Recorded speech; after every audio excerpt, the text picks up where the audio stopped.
Thank you very much. The first couple of questions are for the Health and Safety Authority. And just following on from the comments of my colleague, Deputy James Lawless from Kildare. The Safety, Health and Welfare Work Act 2005 defines personal injury, and it includes disease. And the functions of the Health and Safety Authority under the Act, the first function, and I would nearly argue I would say the primary function, is the prevention of personal injury. And as I say, this includes disease. As you say, and as we now understand, the regulations does not put a duty on the employer to notify an outbreak of disease or infection within the place of employment. It does if there was any other type of personal injury, as I understand it. So, as I see it and as I understand it, and I think I'm correct in saying that at the moment, if an employee goes to management and says that I have positive for COVID, it appears I've had it for a number of days or even a week, I've been interacting with staff within the place of work, that there is no duty on the employer to notify that to Health and Safety Authority. So my questions are three questions. One is, are you satisfied that the regulations as set out and this factual situation is in harmony with the Act and with the HSA's duties under the Act? My second question is, are you aware as the employer under duty to report that to anybody? And thirdly, can an employee make a protected disclosure to the Health and Safety Authority in relation to an outbreak of disease or infection within a place of employment? If I may, I think the issue I alluded to earlier, obviously if a worker does test positive, that positive test has already been notified to the Health Service Executive and the Departments of Public Health therein. And clearly, if there are issues in a workplace with outbreaks and with number of cases, there will be a local outbreak control team, and we will be asked and get involved with them in regard to that particular issue.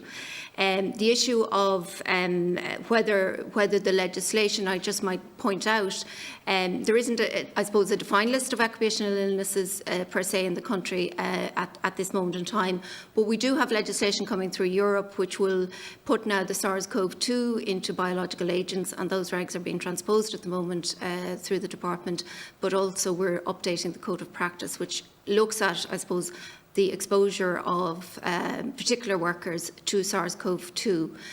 The next step is obviously looking at COVID as an illness in and of its own right in an occupational setting, and we're currently undergoing and reviewing that matter as we speak within the authority, and we'll be bringing forward a discussion paper in due course for the department and our board.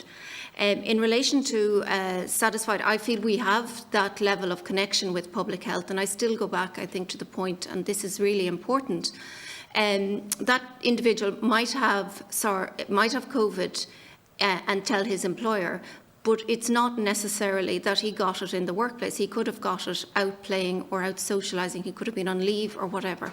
So it's a difficult one because in effect, the reporting is related to the work activity, and that's the challenge we have, and that's why I would certainly be of the view that public health should lead on this in the first instance, because it's about suppressing the virus and getting the outbreak under control, or any case under control. The second part is anyone can make a protected disclosure to the authority on any matter. We also have a workplace contact unit. Anyone can contact us on any matter, and we will address it. And if it's not one that we can address, we will certainly redirect and help the person find the right source. Thank you. My next couple of questions are for Meat Industry Ireland. The meat plants at this stage in the country, I mean, the primary producers, the farmers, feel that they are getting a very unfair deal and are completely squeezed. We've had issues around meat scandals in the country. We have worker welfare issues being raised. We now have COVID outbreaks, and we have 3 counties effectively gone into lockdown as a result of outbreaks from meat factories. Meat plants are dominated by a number of small, big players. The reputation, I would argue, of meat plants at this stage in the country is pretty much in tatters. And I mean, is Meat Industry Ireland, are the meat plants at this stage just on a self-destructive pathway? Because it would seem to me that when you look at all the different issues around the meat plants, that everything now seems to be about short-term profit gain, as opposed to being about the people, about the farmers, about the producers, about the workers, or even now, possibly as we've seen with COVID, even the community that those plants are based in?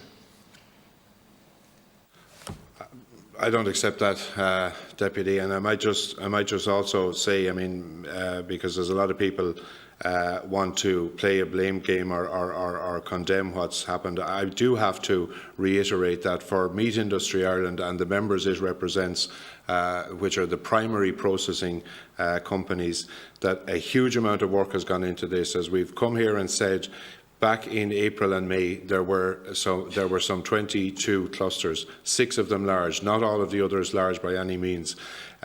Continued work, stringent protocols and controls, working to those, saw a situation throughout June and July, as I've said, where there was only 5 cases reported. And unfortunately now we have 1 plant that has had an outbreak, and we continue, and not all is known about that, but that plant had gone through the entire period of the pandemic since the middle of March without any single case. We continue to work on that, so I don't accept that. I mean, that you know, what many might want to say, there is huge amount of work going on and will continue to go on.